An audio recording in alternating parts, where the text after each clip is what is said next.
You're listening to the Pens Nation radio show on thepensnation.com. The All-Star break is over, and we're not going to talk about it. Not a word. Not at all. And why would we when we have so many uplifting topics to discuss, like the Penguins' performance in Washington? We will also be talking about Max Lapierre and where he fits in on this team, and of course Yager Watch, because that's what's on everyone's mind.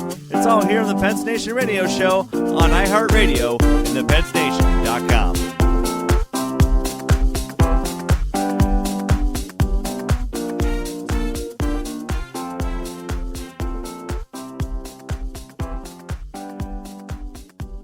Well, my name is Ken, and I'm joined by Ian Altenbaugh. We're two Pens fans with different backgrounds. For instance, I am a teacher, and Ian? I'm a filmmaker. I write for the Pens Nation. Ian, you? Hockey's feature. We agree on many things. For example, I enjoyed Breaking Bad. I did too. I think Better Call Saul will be a success. And? I know it will. The cast of Ghostbusters. I'm okay that it's a female Ghostbusters, but I'm not sure that the cast they chose is the right way to go.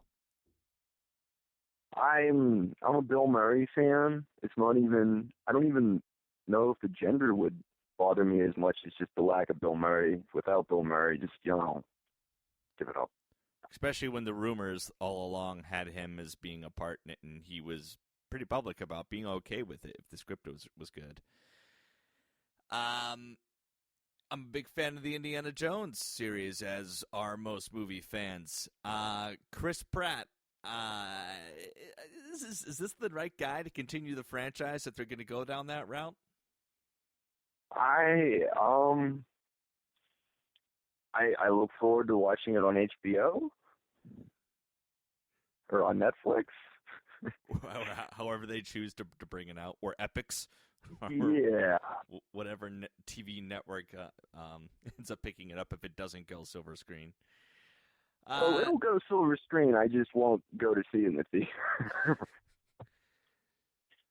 The point is, we are two Penguins fans who agree and disagree on many things, and I personally am fine with the Penguins trading for Max. I'm okay with it. I'm in wait and see mode, Wait and see. And I think that's why I say I'm fine with it, because I'm not endorsing the deal. I'm not condemning it. I don't love it. I don't hate it. It's just I don't think that the Penguins are a much worse team without Marcel Gottsch in the lineup, like everybody kind of seems to. But what are some things that you like about the potential for Max Lapierre being a part of this team? Well, I like the, it's tired cliche, I like the grit and stuff that he brings. Really, though, I like the dirty play that he brings. That Steve Downey was doing it all himself up until this point. And to bring up Bobby Farnham, and everyone would comment and marvel at Bobby Farnham's energy, but the guy can't put the puck in the net to save his life. And same with Zach Sill, lots of grit and energy, but there's no offense there at all. And I think Lapierre is just kind of an upgrade over Sill or Farnham in that regard. But I still think that they need someone else on that fourth line, whether they drop someone down when Como comes back and Como and Malkin come back, or trade for somebody else. But that bottom six is still a work in progress. And I think that everybody agrees with that. I think Jim Rutherford would agree with that as well if he were here with us and we were talking to him. And I don't think that the Penguins are done in that regard. And I think that that's a lot of why the jury is very much out on this. getting my lappy French Canadian guys mixed up, and the fact that we have a Ian with us. But the Max Lapierre deal is a work in progress. I do think that he does fill a need for this organization more than what Marcel Gottsch is. That doesn't make Lapierre better than Gottsch or Gottsch better than Lapierre or anything like that. But I think that Gottsch does address a very specific need for the Penguins, and I hope that define grit by the way you use it here, because some people just just have this idea of grit as being a hardworking player, and whether they're good or bad, that enough is a kind of justifies their existence on a hockey team. Well, when it comes to if I would define a player who's really hardworking, I would say they're more of an energy player than a grit player because, as you said, it's you have to justify their presence on the roster. But like for me, a grittier player would be a guy who, when he doesn't have the puck, he gravitates towards the net, or if he doesn't have an open passing lane or shooting lane, he drives the puck to the net. He's not afraid to go into traffic, get hit to make plays, just mix it up with players, not play on the perimeter. I think a problem with the Penguins' bottom six last year was that they were way, way too often playing on the perimeter with guys like Jason Magna, Joe Vitale, others who they had gritty qualities maybe, but they didn't go to the high traffic, these more violent areas of the ice necessarily on a regular basis. A gritty guy, you shouldn't even have to ask. I mean, Patrick Hornquist to me is a gritty guy. Mm-hmm. You know, at 22 or whatever, Barry Trotz said you do this, this, and this, and he's just done those exact same things since then. He takes a beating. Yeah. It's been something that's been lacking from the Penguins for the last few years, and we are seeing Rutherford address it. But some of the names and some of the people we've had in Pittsburgh are people who you would think would be good at going to the net, or it seems like such a simple concept that those guys would be able to have it lock in, or at least look like they're trying to. So I guess how much of it do we think it was the personnel who were here in Pittsburgh who were working, or how much do you think it was the instructions that they were given? We want you to be a puck possession perimeter team to just eat minutes on the wall. And that was kind of the mission that was given to the third and fourth lines, which seems odd considering how dominant the Penguins' third line was in 2008 and 2009 when this team was making deep cup runs. If I was to wager a guess, especially last year and the year prior when the Penguins had really weak bottom sixes, I would say that the reason why the prerogative was to keep things along the wall and eat time was because they weren't really trusted to make plays. I mean, they were just not good.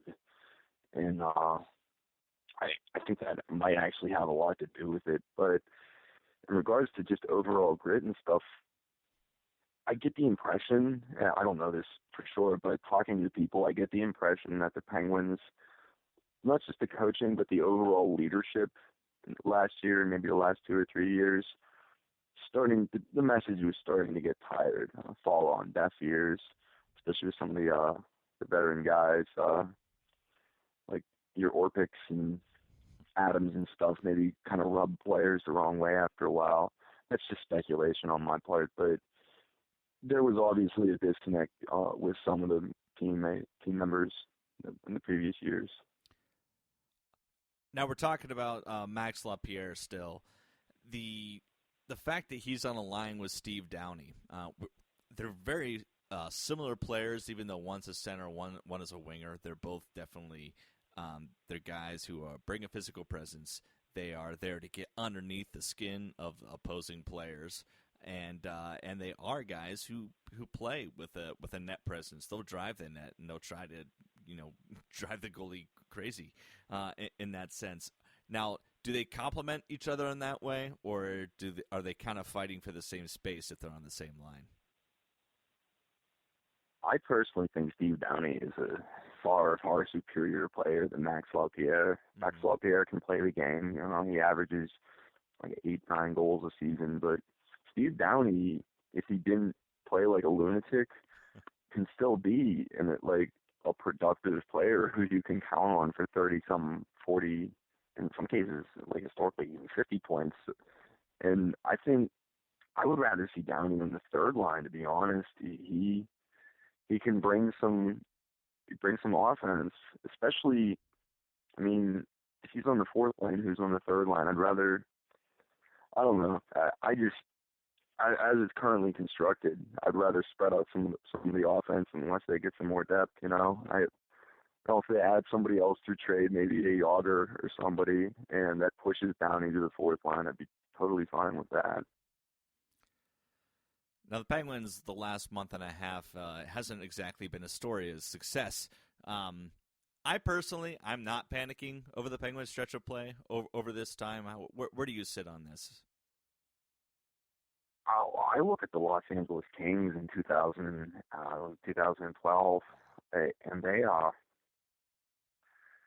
it wasn't until the last couple weeks in the I'd say it was like in March or something that they were still out of the playoffs, and they made that big move for Jeff Carter. That was a little bit, maybe it was like February, but they were out of the playoffs for a while that year, and they made some big trades, and they just went on a run in the last month of the season and just tore through the playoffs. So as long as they're positioned to make the playoffs, it's all about getting hot at the right time, getting healthy at the right time. And even the So Kings, yeah, I'm not worried yet. Yeah, even the Kings in 2014. I mean, we had a lot of the same roster was intact, and the team did not get off to a great start that last season. And it really wasn't until the last maybe third of the season where you started to see that LA Kings push. It's kind of become a little bit of a trademark for that organization, and so yeah, that's very much where I am too. Plus, this Penguins team has spent since the beginning of December until now, they've very much been in survival mode because of plugging holes in the lineup, just fixing things in general in terms of injury and things like that. It's really not until now where we can start to evaluate what this team really looks like and what it will look like going into the spring. Yeah, I mean, what was it, like 6 or 7 players were infected with the mumps? You have to look like 2 months past that, because all those guys, I mean, we even saw with Crosby, that just drains guys for a little while. And yeah, I think also not just the fact that they were out of the lineup and they were sick, just the fact that was such a huge distraction in the room, because it was not just the media that was asking about it, but the team was kind of, everyone was kind of careful about everything they did, where they set things, or just the entire routine of everything that goes into a hockey player's day was disrupted because of that mumps outbreak that was happening, not just in Pittsburgh, but across the NHL. But it was magnified by the fact that the star of the league and the star of the team was there in the locker room with his face looking like an inflatable pumpkin. No question. And I had talked to some of the people in the Penguins, and it was on everybody's mind at the time. And there were lots of media who just opted to not go down into the locker room to do interviews and stuff. So, I mean, it was a legitimate concern for everyone in the building. So now, coming out of the All-Star break, when is it time to start panicking if you are a Penguins fan? Like, if these trends continue, we've had 2 games. One that was a game where you could say where the Penguins gutted out a win, and then another where you could say that it was possibly the Penguins' worst game of the season. Obviously, that's not a large enough sample size, but is there a time where you're going to start to worry if this, even if the Penguins are playing 6-4, with about that type of record, 600 hockey, over the course of 10 games? Oh, if they're playing 600 hockey, hey, man, that's great. But the Boston Bruins won the Cup, and I think they scored 3 power play goals in the entire playoffs or something. So the power play, while maddening and frustrating, its pop gun effectiveness doesn't scare me that much, because they're still scoring goals, and we saw, even without Crosby and Malkin, the team, well, probably they couldn't sustain something like that. They can put up pretty good offense on 5-on-5 without the stars and stuff. But the thing that worries me is, and I noticed this in the Washington game, is just a lot of players just didn't seem to care. Like, they gave up pretty early on. They just kind of, in the body language, it kind of looked like they just kind of were feeling bad for themselves and stuff. And it was reminiscent of the New York Rangers series where they were just real frustrated early on, and the